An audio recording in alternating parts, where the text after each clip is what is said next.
نبی کریم صلی اللہ علیہ وآلہ وسلم نے ارشاد فرمایا، تم میں سے پوری عقل والا وہ ہے جو اللہ سے سخت خوف والا ہے۔ رسول صلی اللہ علیہ وآلہ وسلم نے فرمایا، سب سے بڑی زیادتی یہ ہے کہ آدمی ناحق کسی مسلمان کی بے عزتی کرے۔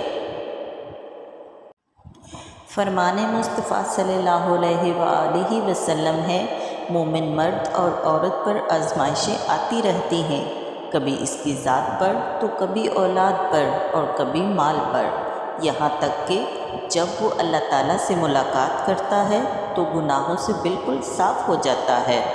کچھ تعلقات اچانک جڑتے اور اچانک ہی ختم ہو جاتے ہیں، جو کہ ہمیں زندگی کا گہرا سبق سکھا جاتے ہیں۔ جو رب تک لے جائے وہ ٹھوکر سزا نہیں ہوتی۔ انسان کی سب سے خوبصورت دنیا خیالات کی دنیا ہے، جہاں وہ اپنی مرضی کی زندگی جی سکتا ہے، چاہے وہ چند لمحوں کی ہی کیوں نہ ہو۔ فاصلہ بڑھا لیا آپ نے، میں نے بھی دیوار پکی کر لی، دیکھو غلط فہمیوں نے کیسی ترقی کر لی۔ جو تم نے سنی نہیں اور میں نے کہی نہیں، اللہ وہ باتیں بھی جانتا ہے۔